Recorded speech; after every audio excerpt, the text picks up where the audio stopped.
We help families resolve their financial complexities by working with them to create clear and meaningful financial goals.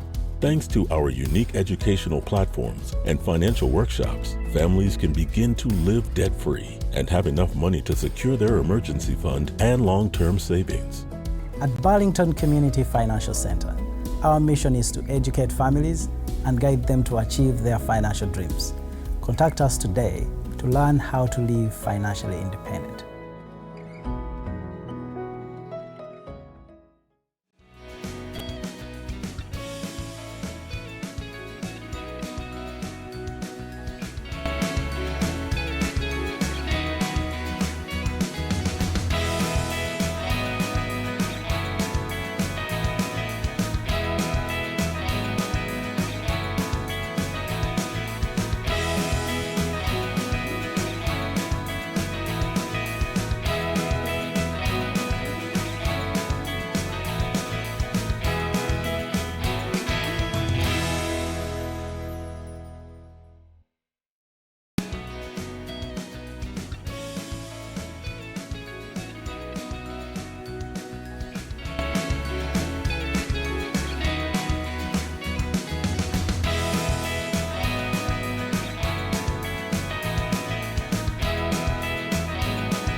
Welcome, good afternoon, and welcome to U Voice. My name is Judy Bukenya, and I'm David Chilavira.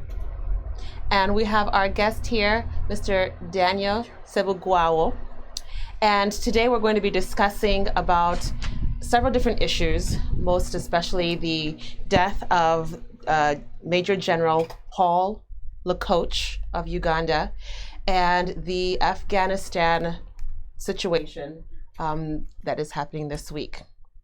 So we also have with us, we have our guest, we have another guest. David, will you introduce our guest? Yeah, we just want to also welcome our special guest all the way from UK, Mr. Fazil Mayanja, a blogger, an activist, and very, very passionate and very charismatic activist and blogger, and yeah, he's an authority of many topics and many change-affiliated initiatives in the NUP. So nice to have you, Mr. Mayanja. Thank you very much, the team in Boston. I'm happy to be here. Yeah. So let's get started with who Paul Lekoch is. He was a senior military officer in the position of a major general in the Uganda People's Defense Force. So, Mr. Mayanja, will you share with us what actually happens for our viewers, those who don't know who this man was? A very brief background about Mr. Lekoch. Mr. Lekoch is he's the former, or the late now, is the former deputy IGP of Uganda. And he served in the UPDF. By the IGP, I mean he was the former Deputy Inspector General of Police, and he actually worked as the IGP because the current IGP Martin Okoth, the one we have, is not that powerful. He's more of a ceremonial IGP. But all the work was being handled by Mr. Lekoch. Mr. Lekoch is someone who has grown up in the ranks of the UPDF. I think he's someone who rose in the ranks on merit because of his service and because of his work. But just like Museveni's regime, even if you are that good, still you're most likely to get compromised. Now, he came to fame when he was deployed in Somalia, in Mogadishu. For those of you who are following the situation in Somalia, the situation in Somalia around the late 2000, the early 2010s there when we made our first deployments.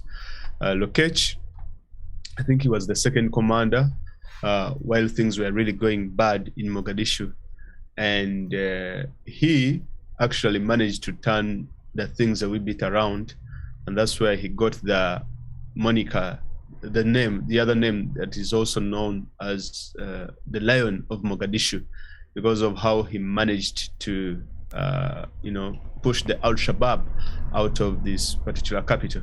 But we also understand that while he was a commander there are so many things that took place in Mogadishu: the selling of ammunitions, the scandals where the UPDF was caught selling arms to the Al-Shabaab that they were fighting. The same situation we saw within Afghanistan as well as Pakistan, while the Americans were giving them weapons, because the Pakistanis were then selling the weapons to the Taliban.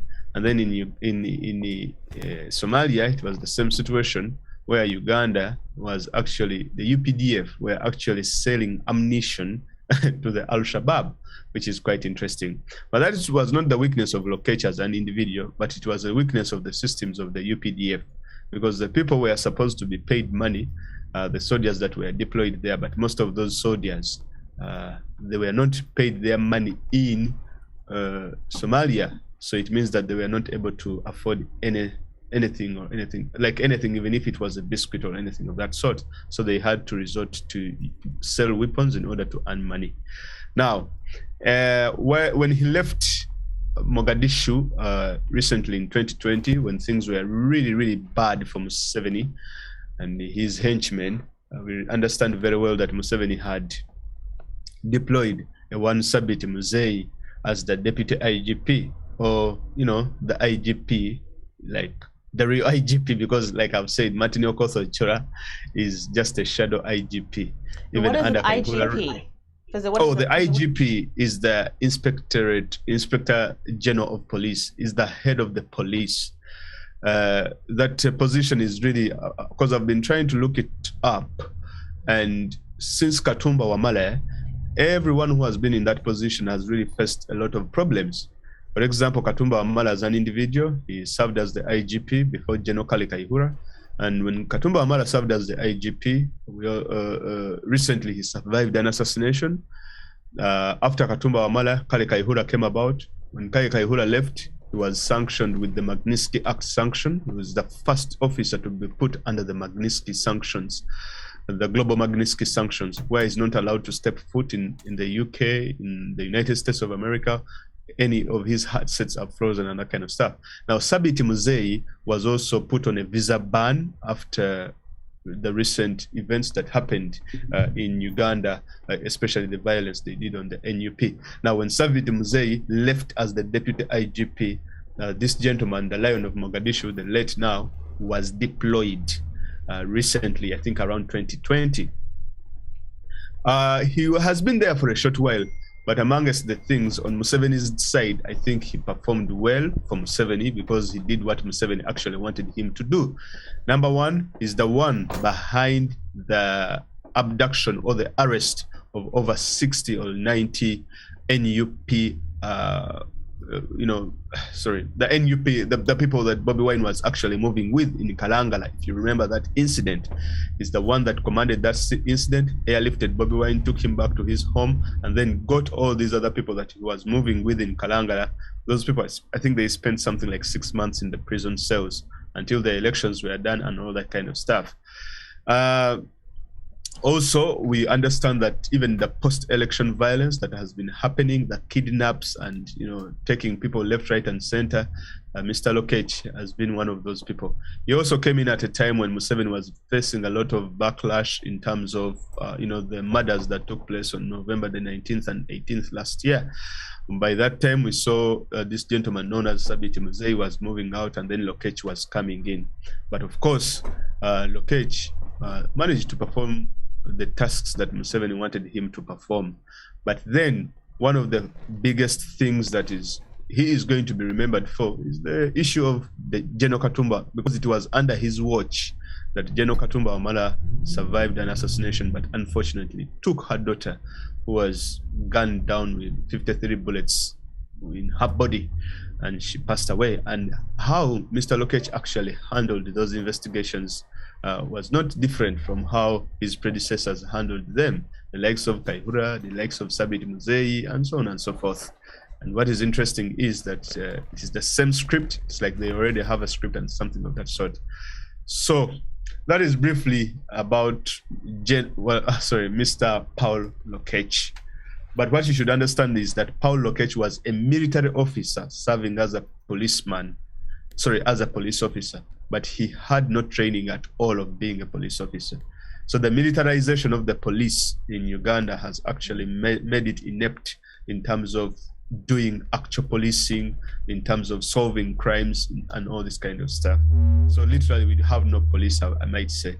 We just have an outfit of military men that are running something called the police, but it's not the police. So then what does it mean, and what are the impacts to the regime, given that we've had, I believe Museveni has had, this is not the first general who has been either attacked or murdered. What does that say, or what is the impact to the stability of his government when top officials like this are found dead or they die? Now, what is interesting is this, that the circumstances under which General Lokech died are actually murky, because I've been reading reports here and there, the story is still developing, but I'm still looking out for clues. But so far they are saying that the gentleman fell, broke his leg, and then he got a blood clot, and it is a clot that actually killed him. Then it is said that in one of the papers, just say that Museveni was very angry that how come one of his trusted men had actually gotten a clot and he did not get the required, medical assistance that he needed in order to survive. But we also understand that there is some sort of foul play in General Lokech's death, because I've seen so many people and so many generals, as well as opposition parties, other opposition parties like the FDC, they have put out statements blatantly stating that the death of General Lokech is actually something that is, has some sort of foul play. That it's not just that he died of a blood clot, but someone must have orchestrated his death. Now, this comes against the backdrop of General Katumba Wamala surviving an assassination. You should also understand that one of General Lokech's son, I've forgotten the name, he is the MP of Alu County. That is where a gentleman known as Odongoto comes from. Now, Odongoto was thrashed in the election, thrown out, he's an independent, and then Mr. Lokech, the deceased now, his son had come into the parliament. Now, the day he died, actually he died today, but yesterday the court said that the election of Lokech's son, his member of parliamentship was nullified, and the election has to be repeated again. And now you see that really this is some sort of a double jeopardy in the family of Lokech, that is dead as well as his son has lost the seat. But the implications of all this is that now, if you would like to dig deeper into it, for me, in my own analysis, is this, that what we are seeing is some sort of a transition where Museveni is ready to hand over to someone. Now, it is debatable, some people might say the wife, others might say the son, which is the most believable school of thought, that he might be handing over to the son. And what they are trying to do is they are trying to make sure that the son crafts or molds, or he brings up his own trusted men. These Lokeches, Eleru, Katumba Wamala, those are Museveni's breed. But the likes of people, even the David Muhozis, those are Museveni's breed, but as well as the Lokeches. But then, if you're bringing Muhozi is likely to be, he has to create his own brand of generals. And these old generals, they either have to be retired, the ones that are becoming very vibrant, that are becoming very likable to the people, those ones have to be wiped out, if at all they are still serving, so as to pave way from Mr. Muhoozi Kainerugaba. And that's why we see that General Katumba Wamala, one of the highest ranking officers in the central region of Uganda, survived an assassination. And now we see Mr. Lokech, one of the highest ranking, military officers from the northern part of Uganda, has just passed away under unclear circumstances. And also we see people like Pecos Kotesa also passed away. There's another, I think, Major General who passed away a few months ago. So I think Museveni is actually playing this game. He knows what he's doing. I do understand that, because most people might think that, oh, Lokech has died, now Museveni is in trouble. I think they are playing exactly to the script, and this is what they're doing. This is what they're planning. Wow, that is really mind-blowing. Daniel, we want to bring you into the conversation. You've heard Fazil's analysis, and you're also a political analyst, and you're well acquainted with the issues that are happening in Uganda. What's your take on the impact of the late General IGP? First of all, I want to send my condolences to his family. He's a family man, and he's been a serving soldier in the UPDF. He served his country, though to me, I don't believe his country served him well, because the blood clot is something that, if we have the medical system working in the country, it's not something of a big deal that can lead to a quick demise of a general in the army. But for me, the things that I think are very critical to remember Lokech with his contribution in Somalia to oust al-Shabaab.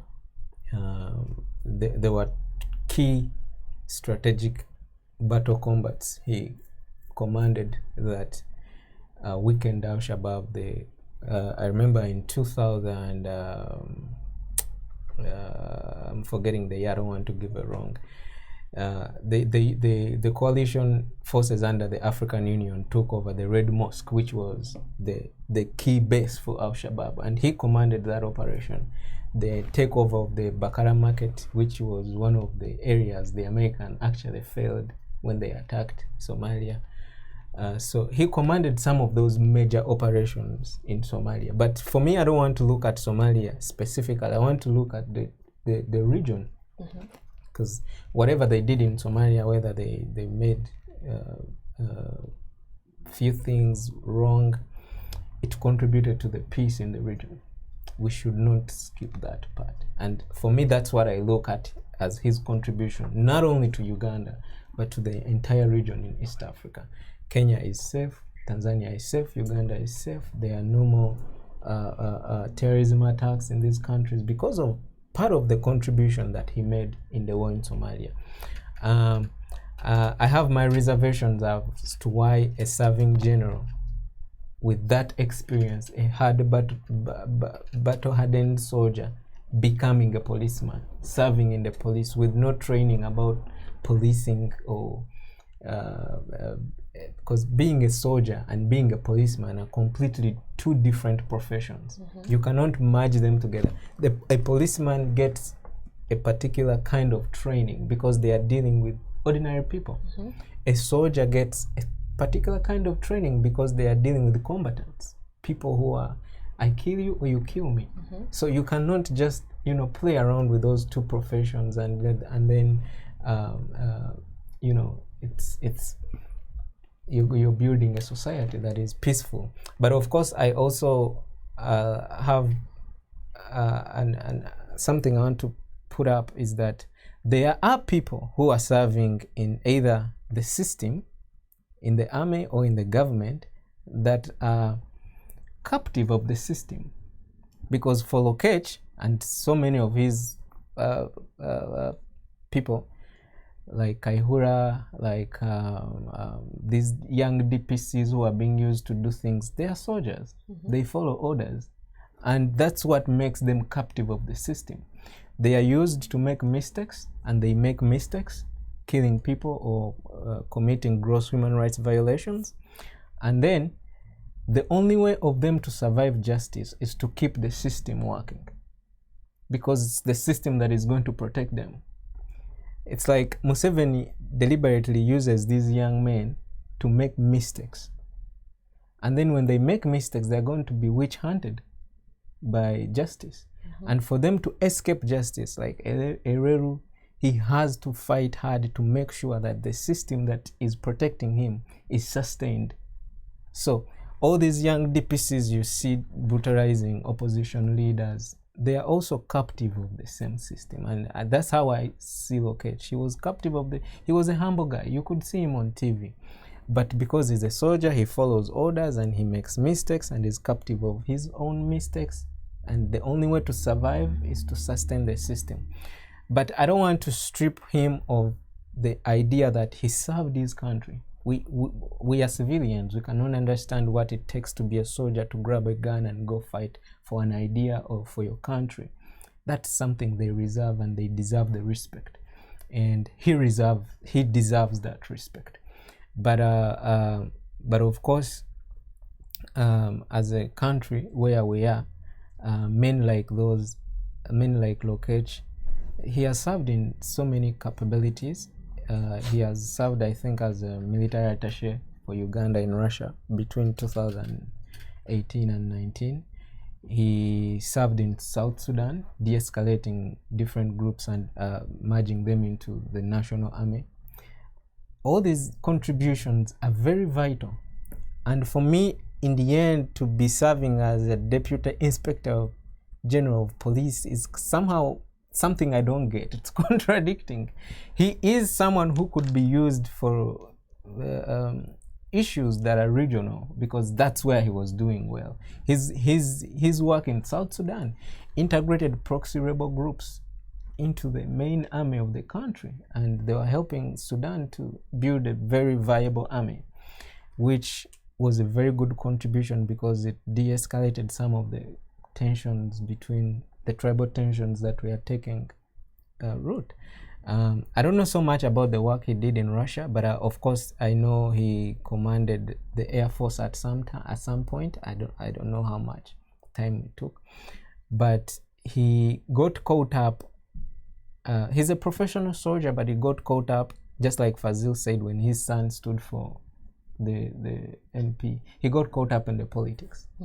And you saw the arrest of this young man, the MP that was thrown out, Odongoto. He Oscar,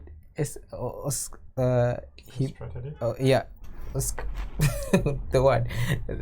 He put that up because Odongoto was putting a petition to get his son out of parliament. So he was caught up in a lot of issues that are not good, but I also don't want to dismiss him for all the wrong things he did. He served his country, and I believe his country didn't serve him. And I also believe he was a prisoner of the system, just like so many young DPCs, young soldiers in the army who are used to make mistakes, because there are particular soldiers you'll never see do such kind of mistakes. They are protected in some way, and there are particular soldiers who are used to make particular mistakes, so that they are caught into the system, that the system will hold them and they will fight hard to sustain that system. Wow, thank you so much, Daniel. And to both of you, I just want to ask a quick question. I'll begin with you, Fazil, very briefly. What happens? Daniel here spoke about Lokech and guys like him, officers like him serving their country.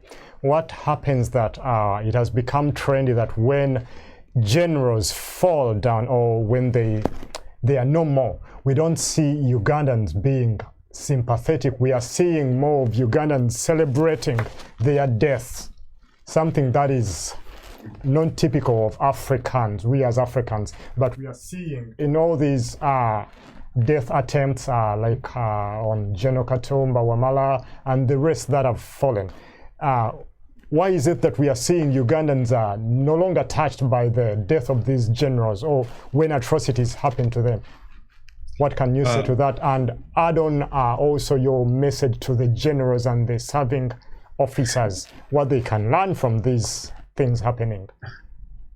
And then I'll get back to you, Daniel, also on that very note. I think basically, there isn't much like, because I don't really understand, but the jubilation of Ugandans actually, shows how much they need change. But we also understand that even within the military, of course, there are people who are looking for change, and there are people who would like, things to change because they're not that well off. And I believe that at one point in time, if we are not careful, someone within the military might rise up, and the next morning we might hear that the government has been overthrown, and you might see the Mohozis and all these other people running away. Because even within the military, it is just a small clique of individuals that are actually, capturing the entire institution. The militarization of the country, as we see it today in every sector. I was speaking to people last time, and I told them, like, look, in the parliament, we have 10 members of parliament who are part of the UP. I mean, what is the army doing in the parliament of Uganda? These people are not even elected by people. We have over 10 members of parliament who are, MPs, and they are from the army. You have over, I think, like 5 ministers who are serving military officers, right? Just hold that thought. Just hold that thought. Right on that very note, Daniel here spoke about the country not being able to serve the general. So if we have that kind of representation, the army being represented in the parliament of Uganda, how comes there is all this lack of medical aid, and a fellow general can just die just like that? I think that is why we see that the circumstances under which the general died are really murky, and no one believes the narrative of a blood clot. Just like someone saying that Dralu is the one who hit Kazini with an iron bar and she died. Or just like saying that Aronda Nyakairima got a heart attack on the aircraft while coming back from Singapore, wherever, and then he died on the airplane. Just like saying that Serena Nevanda, whereas she wasn't a military officer, that she died of a drug overdose. I mean, it would be someone who has just traveled to Uganda to believe such stories. Because with such stories, with such cases, of course, there is some sort of foul play. So if you put off the narrative of a blood clot, I think you're missing up on the bigger picture, especially if at all, the politics that is happening around there. But to go back to your point of why people are jubilating, people are not, by the way, jubilating. They're actually crying. They're actually crying for change. And they are saying to these people that, look, you could have done better. You could have done something. Right? There is something you could have done. You could have said no. You could have resigned. You always have an option as a military officer. There are some who have denied, who have refused to work, to do Museveni's, dirty work, and they have left. But if you decide to do the dirty work and you stay, well, there is no good reward that Museveni can actually give you except humiliation and, doing all those sorts of things. So for me, that sense of jubilation, whereas I wouldn't say it is that good, but I believe that it is the way that Ugandans are displaying their deep need for change in our country.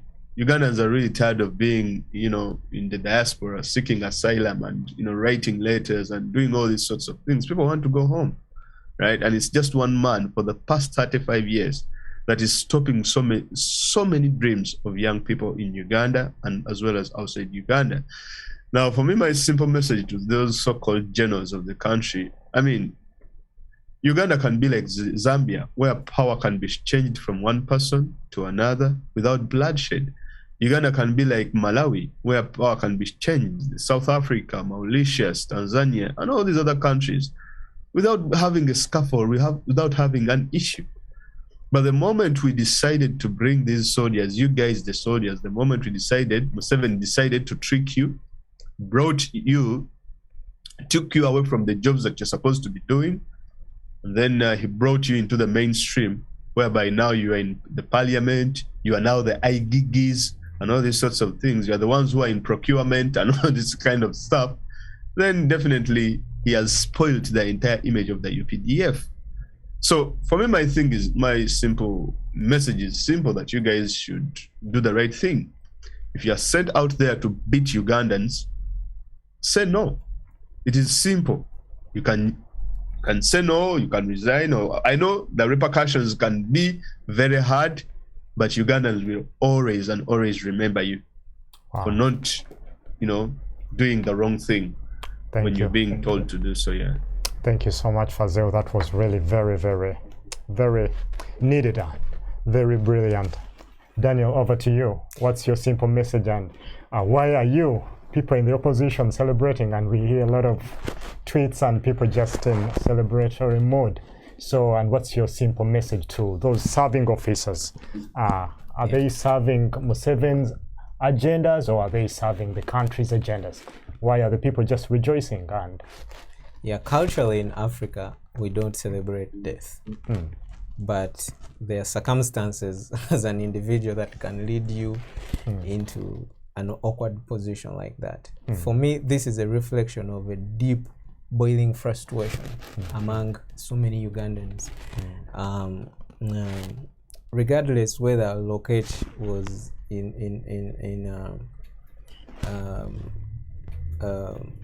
Museveni's play of events or not, as long as he's affiliated to the institutions that have caused a lot of harm in areas of human rights and gross violations of human rights to Ugandans, they will definitely label you as one of them, whether you are, whether you're not. So people are frustrated, and whenever they see you identify with such institutions, police and army, because they are the leading violator of human rights in Uganda, they would definitely have to celebrate, even though culturally that's not a good thing to do. But because of the position our people have been put in, that's all they are left. Because if you have muzzled freedom of speech, you have muzzled freedom of expression, these things are what people can use, and they are what people have to show their grievance towards you. So for me, the message to the other serving generals is that I know in an army or in any military institution, the order of the day is follow orders. That's not even questionable.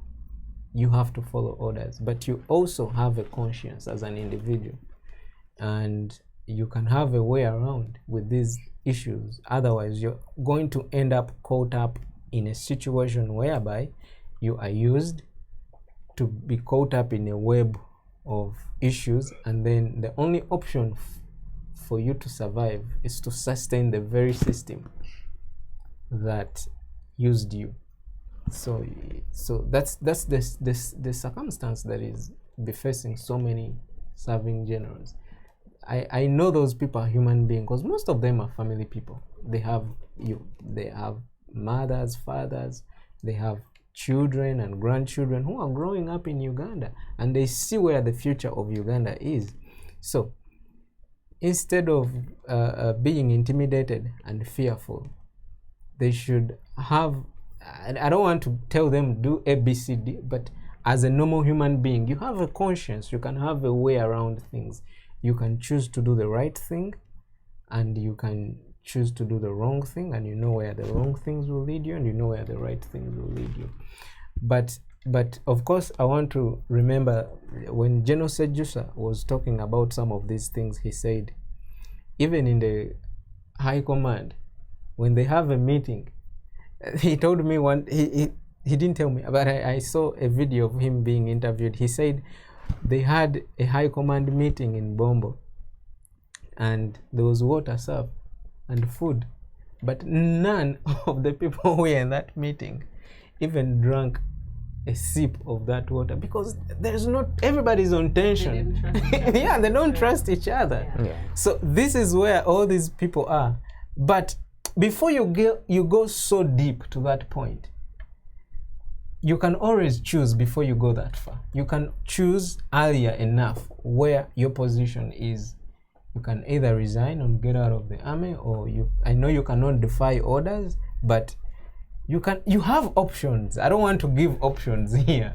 As a an individual with a clear conscience, you have options. Yeah, thank you. Thank you so much, Daniel. Over to you, Judy. Thank you for this deliberation. We want to move on to the next conversation. And David, you were telling me about what's happening in Zambia. There was an election. What was the turnout of that election? And you were sharing how people power influenced the election of Zambia. Yeah, I think Fazil, we want to take you into that very segment, and we want to talk about Zambia briefly, and we will move on. All right. I think there are so many elections that have been taking place on the continent, whereas, of course, the most watched election in 2021 was the Ugandan election, because of the popularity of His Excellency Robert Kyagulanyi Ssentamu. But of course, most of the other elections, like the election in Uganda, was really, really looked at all over the continent and all over the world. And the election in Zambia, if you have been following it, if anyone watching has been following it, it has some reflections of the elections in Uganda. The people, the gentleman who won, also known as Hakainde Hichilema, also known as HH, had contested over 5 times, losing, and then he won, just of recent, beating Edgar Lungu with 59% of the vote, I think with total over 1 million votes that he beat him with.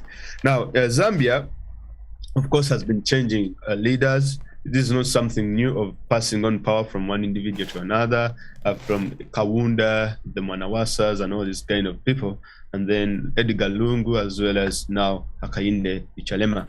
So, but when I was following the situation in Zambia, you should understand that Hakainde Hichilema was, even charged with treason by Edgar Lungu, and Edgar Lungu is a very good friend of Museveni, very good tight friends, and most of the tactics of course Museveni has been using, Edgar Lungu has been deploying, switching off the internet, arresting Hichilema, trumping up treason charges on his supporters and himself, beating him up and tear gassing him, and all those sorts of things. Literally, I think Mr. Edgar Lungu had become some sort of an authoritarian. Not only had he become an authoritarian, but he had also thrown the entire Zambian economy into shambles, because you can look recently, if you saw the stories that were making so many rounds on the internet, where the Chinese had been actually deployed into the Zambian police force to an extent that also the national broadcasting, the broadcasting service of Zambia, the TV stations, the radio stations, were being taken over by Chinese because of loans. And of recent, actually, the Zambian airline, I think, shut down in one way or the other. So you see that the country was really, really doing so bad economically because of corruption and mismanagement.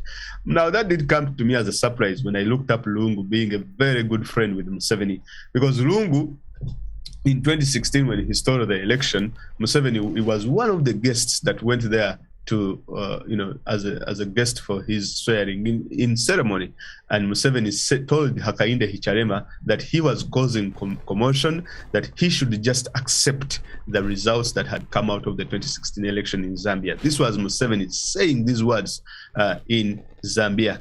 Now, we understand that when the elections were taking place in Uganda in 2021, this year again, still Mr. Edgar Lungu, the now former president, sent Museveni a congratulatory message, congratulating him and telling the people of Uganda, you guys have elected very well, blah, blah, blah, blah. Now, this caused a lot of backlash in Zambia, because the people of Zambia were following the election in Uganda and how the election was mismanaged, how they beat up people, ballot stuffing, and all this kind of stuff. And really, really, this affected the rankings of Mr. Edgar Lungu.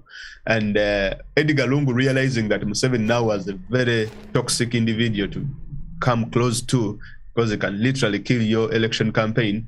When Mr. Kenneth Kaunda died this year, Lungu knew very well that he had an election, and he was like, I'm not going to invite Museveni to come be part of Mr. Kenneth Kaunda's send off.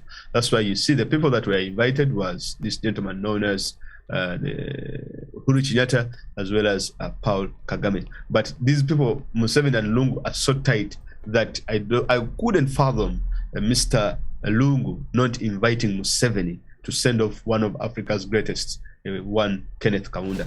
Lastly, on that point, we saw that also His Excellency Robert Kyagulanyi is one of the first people that was actually reached out to in Uganda, and he was hosted on the radio, a certain radio and TV station, where he made he was being asked questions about what the Zambian election actually meant, or what Hakainde Hichilema's win meant for the continent of Africa, as well as for Uganda, as well as for Zambia, and all these sorts of things. So you can see that sort of influence, or that sort of motivation that the people of Zambia picked up from Uganda, as well as looking up to Bobi Wine and all this kind of stuff. Whereas Bobi Wine, of course, did not manage. We have not managed to unseat the dictator apparently, but I believe he has caused a lot of he has motivated a lot of people, as well as inspired a lot of different other leaders on the continent to prop up and to push an extra mile, especially in countries where there is some semblance of democracy in one way or the other. But also you should understand that in Zambia, the electorate had, I think, the electorate, most of them were I think that like 35% of the people eligible to vote were actually youths below the age of 30, as well as the issue of social media played a very crucial role in this particular campaign. So we congratulate the people of Zambia, and we also congratulate Mr. Hakainde Hichilema, and we just hope that he does not go back to the actions of his predecessor. Thank you for that. Thank you for that. So a part of you voice, Daniel, and for our viewers, is that not only are we concerned about the happenings of Uganda, the happenings of our neighbors Kenya, Tanzania, Malawi, the east part of Africa, we're also concerned about the impacts other portions of the world have on Uganda. And most recently, one of the things that may be impacting Uganda is the possibility of having Afghanistan refugees coming into Uganda.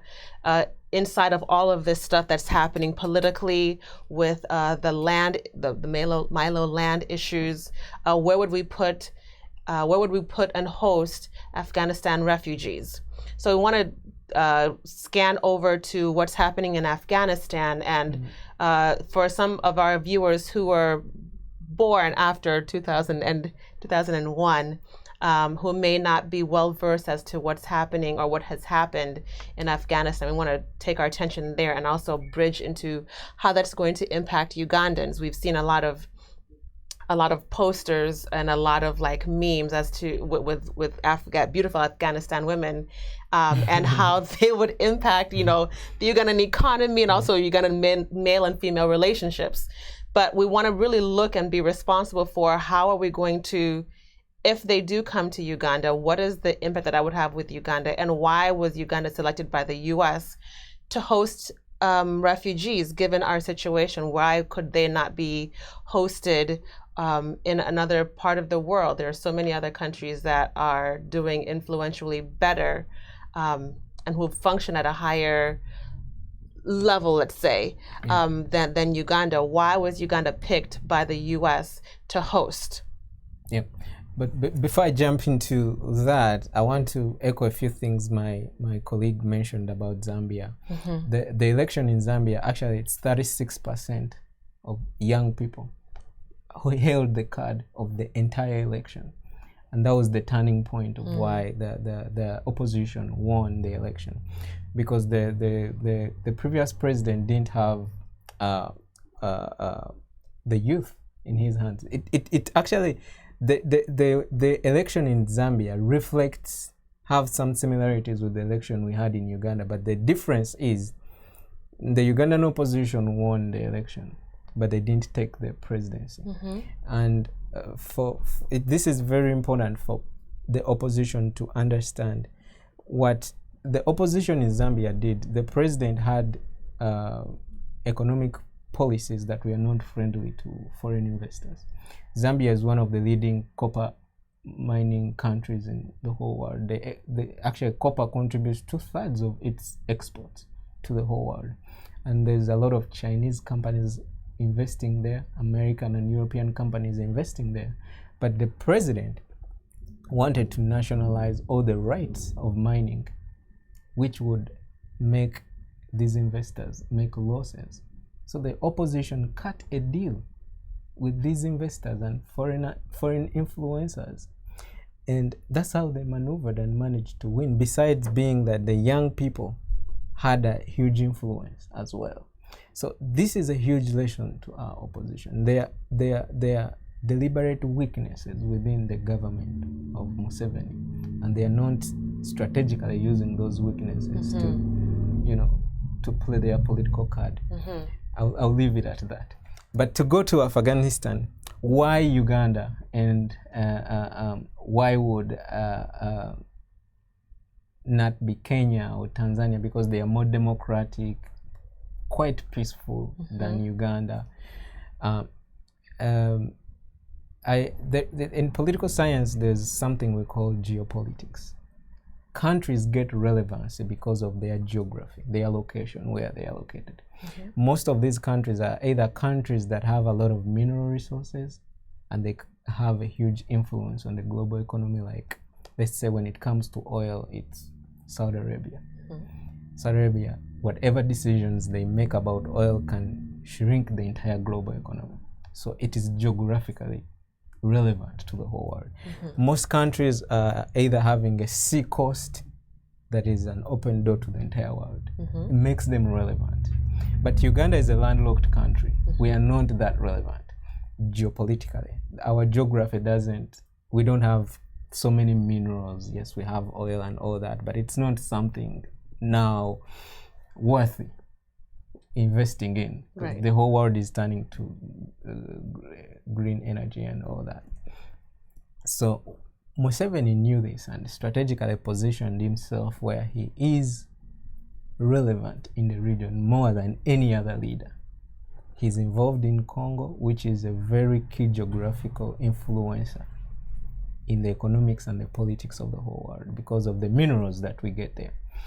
He positioned himself in Somalia, which has the longest sea coast of the Indian Ocean, which is very strategic, makes him relevant in the region. He is involved in South Sudan. South Sudan and Sudan are very key strategic countries to Israel, which is a key partner to America in combating terrorism because of the Sahel region in the north of Africa. So when you look at these things, Museveni has positioned himself in a way that he is stronger and is more relevant, and he is the option. But wouldn't that also say that he's stretched himself very thin to position himself in all those different areas all at the same time? Wouldn't he be stretched thin? Actually, he is not stretched, he is gaining more. Because for him to provide security in Somalia, he gets his army trained by professionals for free. They get military gadgets that are up to date for free. His army is engaged. You saw what happened to the Kenyan army when they went to Somalia. They were crushed because they didn't have experience in combat. But the UPDF is everywhere. He's in Somalia, he's in Congo, he's in Central African Republic. He gets training. His army is active.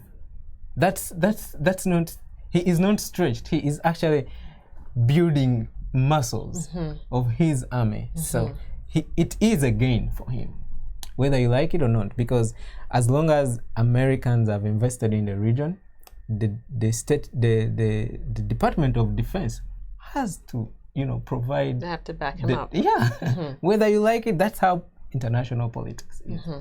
So he's made himself relevant. Besides those key things I've mentioned, Uganda has welcomed refugees openly, and I have my reservation about the government of Uganda. I don't support everything they do, but they have the best policies on managing migrants in the country, though there are loopholes, major loopholes that actually will make this whole idea collapse. But when we host refugees, they don't become a burden to the state. They are actually integrated into the economy, because some of the refugees, not all refugees are poor. Some of them have money. You can see that most of the Somali refugees have started small businesses in the country, and the government gets income out of that. The licenses to operate, the money comes back into the economy. That's a good strategy. Not every country allows refugees to be integrated in the economy. Actually, even here in the United States, you have to have an authorization to work here. You don't just come and get integrated just like that, which is a key success policy for Uganda. And not only that, some refugees come in, they are given land to take care of themselves so that they are not a burden of the state. They are given land to grow their own food, to start a stable family, and they are, integrated into the community. Though this has problems in the way that natives are going to be left behind and immigrants are going to thrive because they have more attention from the international community and the government. I think this is the only loophole in this whole policy. But to go back to the idea of why Uganda is hosting Afghanistan refugees, because of that, when Joe Biden looked, who is the most reliable partner we have worked with in areas of defense? It was not Kenya, it was not Tanzania, it was not South Sudan, it was not Rwanda, it was Uganda. Museveni and the Department of Defense of the United States are in bed. There's no doubt about that. And he was the only option that they had. But these refugees are not going to be taken care of the Ugandan government. The UNHCR, I think, with the US aid, they are going to pay for everything for these refugees.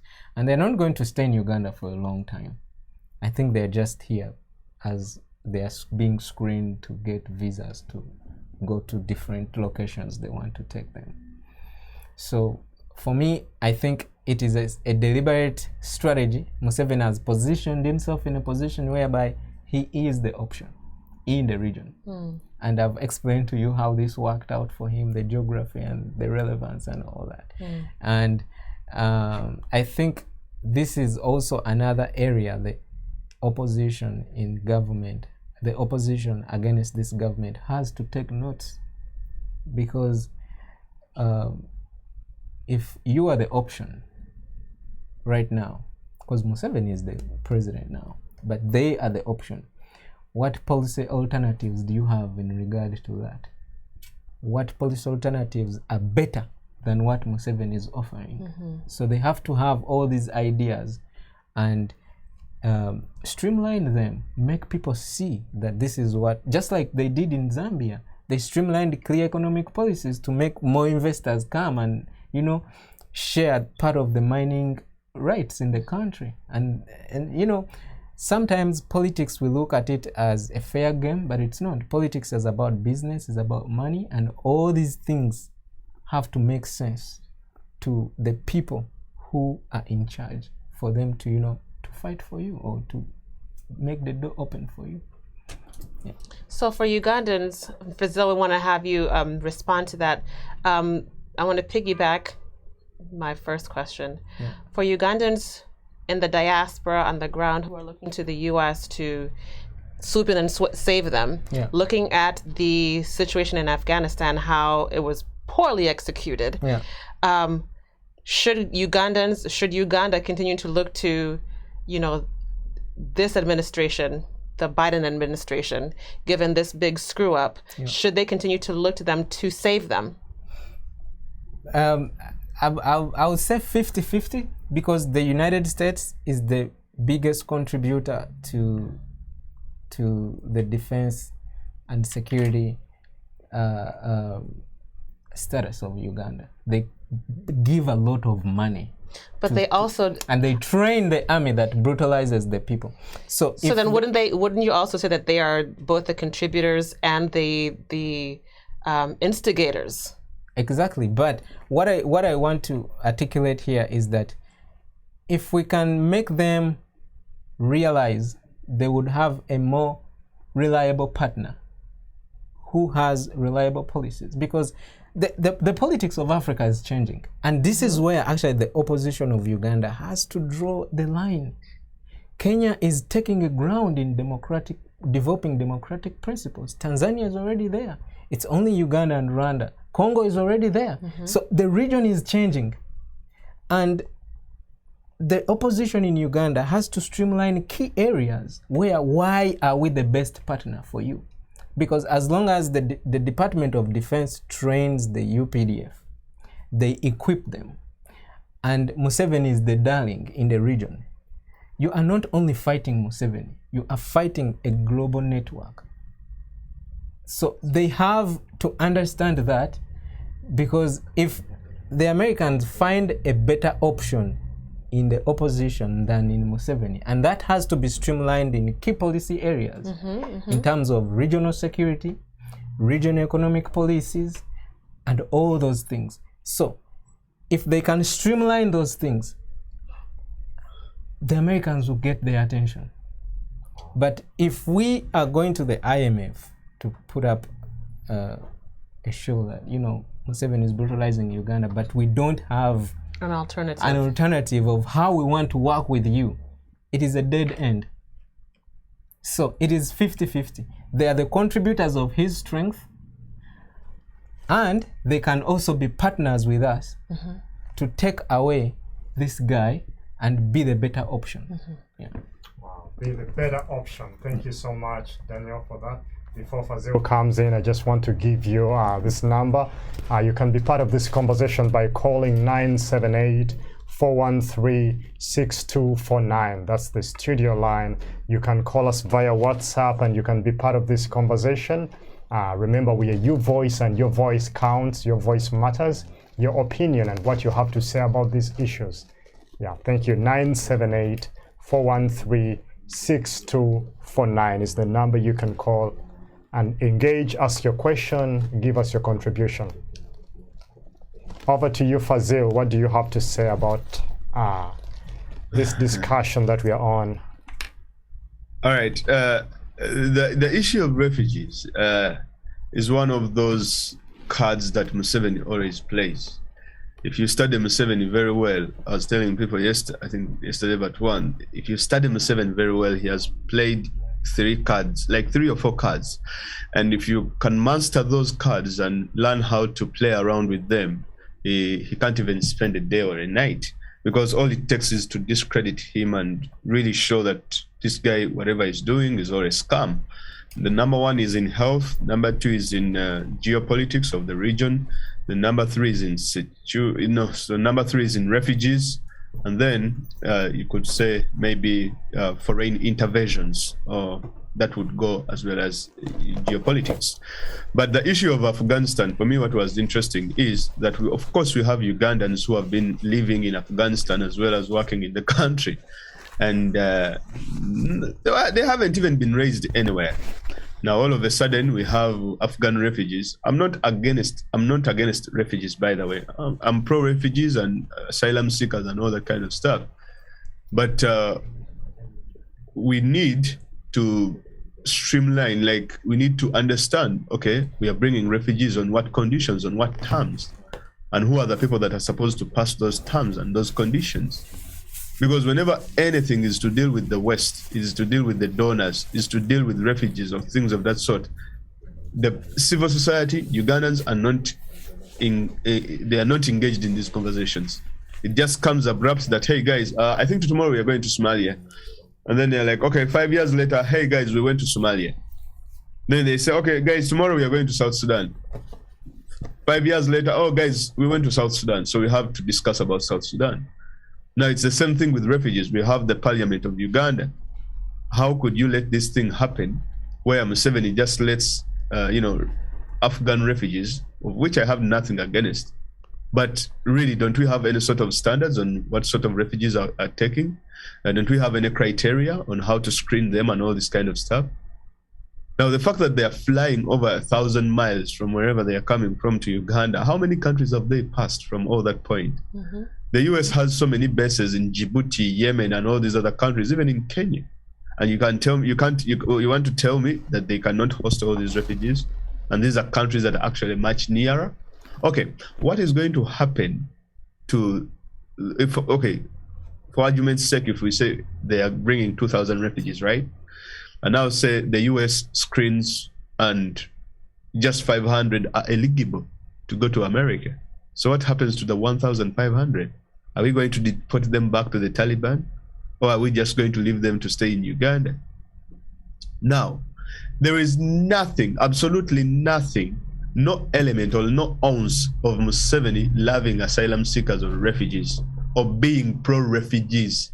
The policies that my comrade spoke about there in the studio of giving out land and all this kind of stuff, that is absolute. I mean, those are all tricks that they use in their policies, in their statements and all this kind of stuff. A few years ago, I think it's around 3 or 4 years ago, there is an investigation that was carried out by the United Nations High Commissioner for Refugees. There is this number that they are giving where they are saying that Uganda hosts 1.4 million refugees, the fourth in the world. It's not true. The report showed that the numbers were inflated for the government to steal more money. The report also indicated that the items that were supposed to be given to refugees as sanitary towels or sanitary pads, hose and all this kind of stuff, were hoarded and kept in the Prime Minister's office. It also showed that food was being stolen and sold to South Sudan and all these other places. All these things are literally documented. In fact, it even led to the suspension of donor aid because of this entire thing that was, put out there on Museveni's refugee policy. And these people that were saying, oh, Uganda is a beacon of, every country in Europe should come and study from Uganda how they are handling refugees. But all of a sudden they realized that it was a scam. But Museveni puts a lot of money into PR. And this is what I've been telling people, that Museveni spends too much money in public relations. And trust me, he has earned out of it. What we need to tell the world is to put out the story out there. You're saying it is 1.4 million refugees. Well, for us, we have different records. We did research, field research, and we found that there are actually 500,000 refugees. So where is the other difference? It means that the government Museveni has been stealing from you all these years. Now, to understand why the Afghan refugees are actually coming to Uganda, of course, we need to look back. Uganda acts as a power blocker for the West. It has been acting as a power blocker for the West, but that is waning as well. Like you see countries like Israel as well as Colombia and all these other countries. So, for me, what I understand is this. Like, Museveni has always been a bootlicker for the Americans as well as the British. Whatever they tell him to do, he does. No questions asked. For as long as they finance him, for as long as they pay him. They're like, okay, go to Congo, he just goes. Go to Somalia, he goes. Go to South Sudan, he goes. He takes his head everywhere. And that is why you see, whenever they were in the intervention in Iraq, one of the companies, Halliburton, Salim Saleh managed to get a very powerful contract to take our children to Somalia, not as UPDF. By the way, most people should understand, when we do foreign interventions, we are not doing them as UPDF. We are doing these interventions as mercenaries for the Americans. We are fighting their proxy wars. And do not be surprised. Soon, they are going to be calling on African mercenary national armies to go and fight in Afghanistan, because the Americans are not willing to lose more lives in Afghanistan. They are going to do it like they did in Somalia, because they had direct intervention in Somalia. When they were kicked out in 1994 by Farah, they changed the strategy and they said, okay, let us get proxy armies to fight for us, or also known as mercenaries. So our intervention in South Sudan, we intervened there as mercenaries because it was not in the national interest of Uganda. It was not something that was brought before the parliament that had to be discussed.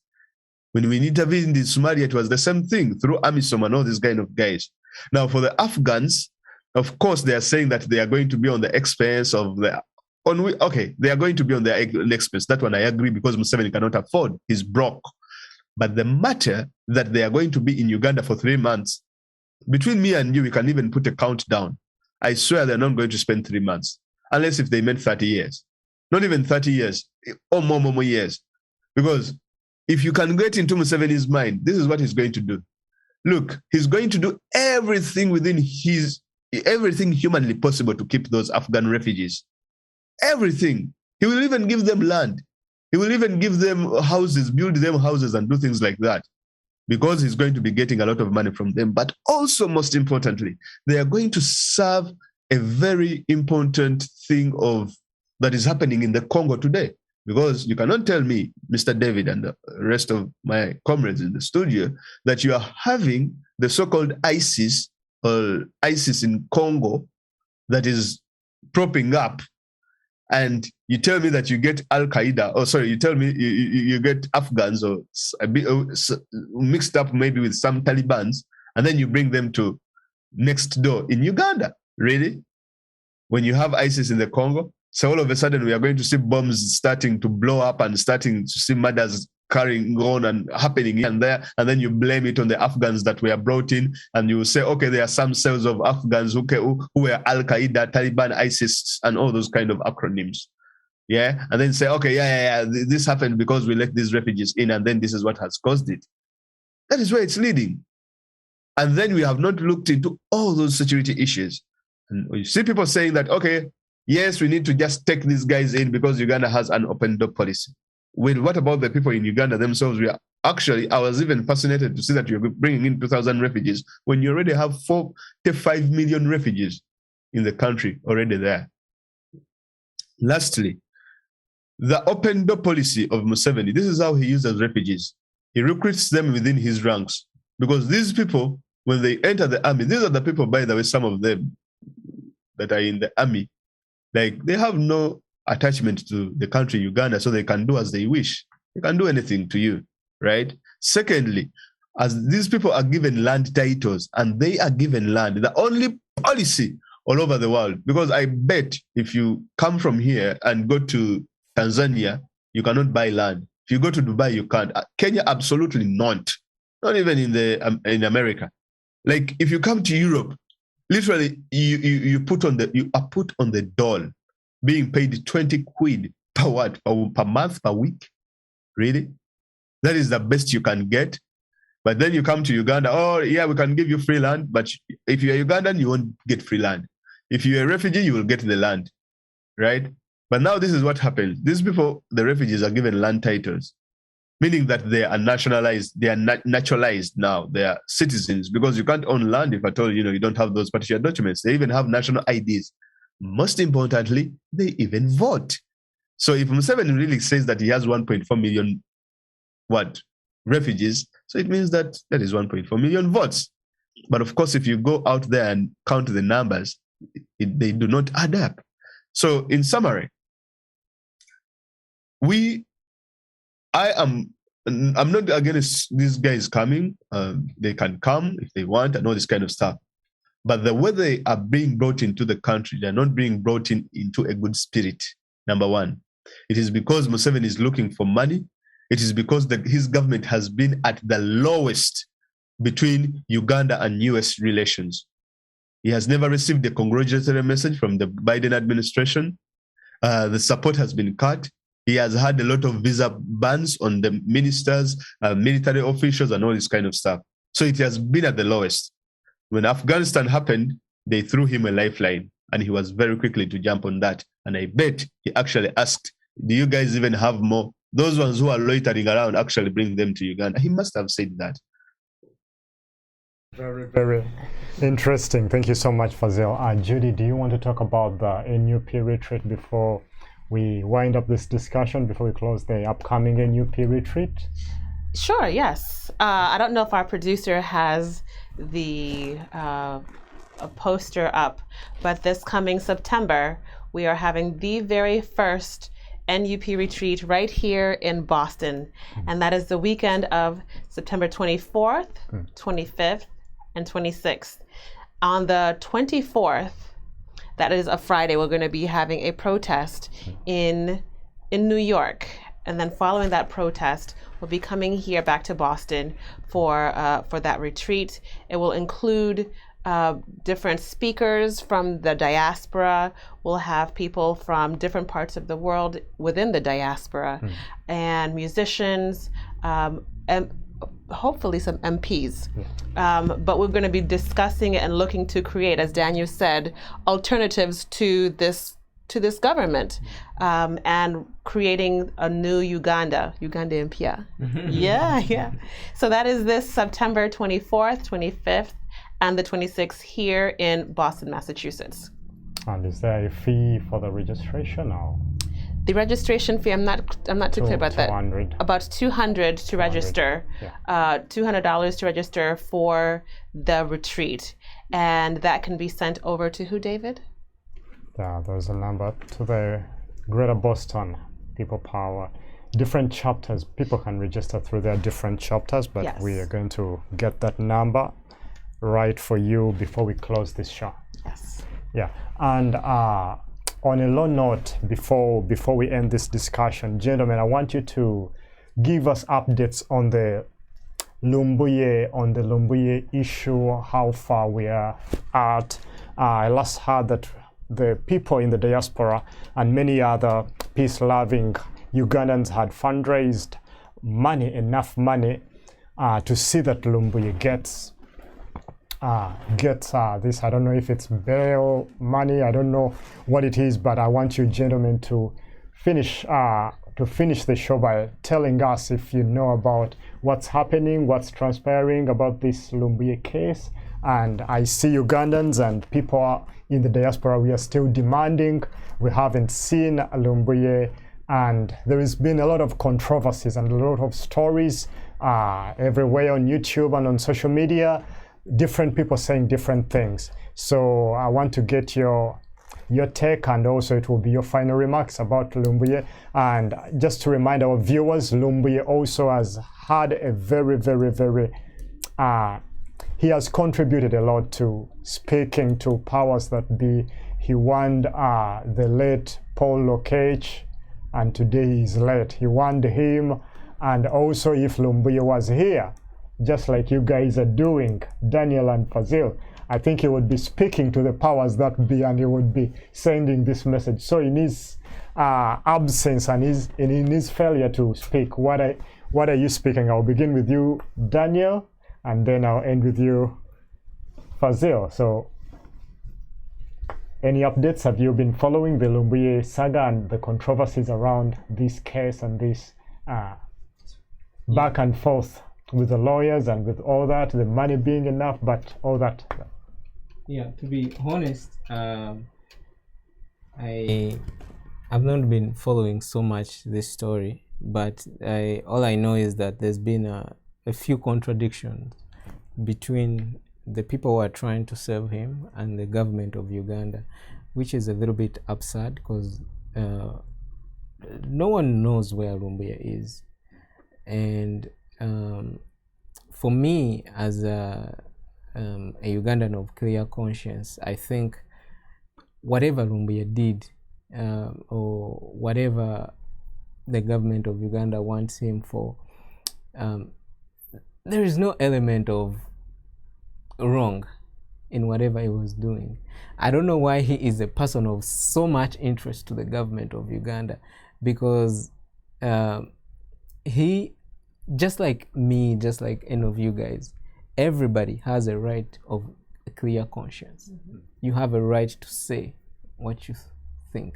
You have a right to say, to express yourself in whatever way. That right is not given by a government. It is not given by Museveni. It is given by God, and no one can take it away from you. So for me, the government to come up that, you know, we are pressing these charges and these charges, we have 50 whatever files they're saying, I think it contradicts actually with what the president came out and said about the very amazing human rights speech he gave a few days ago. So this is them taking a bullet in their own foot. But for me, what is important is that the flow of information has been murky in this whole process, and no one knows. I don't want to jump into conclusion and say this and this, because there's no clear source of information personally, but I still defend the right for clear conscience and the right for Lumbuye to speak as his conscience tells him, because that's Museveni has no control over that. No government, not even the most powerful government in the world, can control what I think and what I have to say. Yeah. Wow, thank you so much, Daniel. And over to you, Fazil. No, I think the latest is that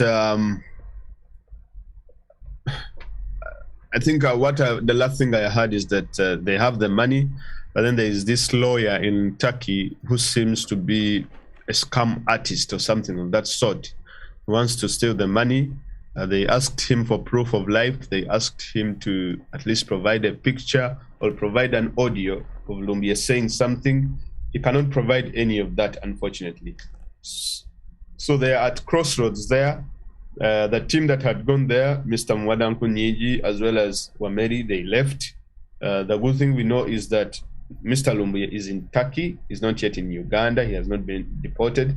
But Okello Oryem, the State Minister for Foreign Affairs, said that Mr. Lumbuye, they are working with Interpol to see that he can be deported, which is really fascinating. Because you cannot put deportation, Interpol, because I think if you're working with Interpol, that will be some sort of an extradition. That's what I understand. I don't know if at all Interpol would enter into political matters, because that seems to be something political rather than something that is, which is really out of the Interpol's jurisdiction. But I think the search for our brother is hitting some bit of a stalemate, especially having this kind of lawyer who has become an impediment to give us Lumbuye. They told him, if you know his whereabouts, please show us that there is proof of life. Show us a message or a picture that you know where he is, but none of that has been provided. So apparently now we are just waiting, and I think a new team is going to be sent in as well to try to chase a few things here and there as we keep following the story. So that's the latest I know as for now. Thank you so much, gentlemen. It's always a pleasure having you on this show, and we love your insights and your take on all these current issues happening in Uganda and in the region and in the world at large. Over to you, Judy, with the action tips, and you can. Yes. So every show, we always give our viewers action steps to take. We want to continue to empower our viewers to continue to petition different Turkish consulates, continue writing your senators, letting people know what's actually happening, because this is in an international community. And so continuing to go to and protesting at the different Turkey consulates.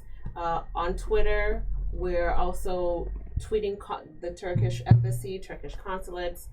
I believe this lawyer he's a part of a law firm that he's pretty scared he doesn't want the law firm to be involved or to be made note of in this whole situation. So I'd be very interested to see what is going on with this law firm on Twitter.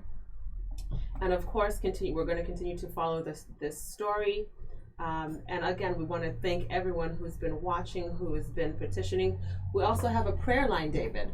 Yeah. Can you share with our viewers the prayer line where we get together to pray for Lumbuye, and also not just Lumbuye, but other people who are political prisoners? Can you share with them? Yeah, I'll just give you the number that you can call on. The number is 978-259-8832. And every 10 p.m. Boston time, just for 1 hour, Ugandans gather on Zoom in their different places, respective areas, and we pray for our comrade Lumbuye and for all other political prisoners in Uganda. So we pray and we talk about these issues and we present them before God. So get in touch with us on that via that number, and you'll get the link and you'll be able to join in. We want to say thank you to our viewers. Thank you for spending the afternoon with us. Thank you to Fazil and Daniel for being with us again today. Thank you for having me. You're always very welcome here. David, it's always a pleasure to co-host with you. And also thank you to our very, very, very best team, Sean and Herman. Wow, you guys are the best. Thank you so much for the production. So my name is Judith Bukenya. And I'm David Chiravira. Have a good night.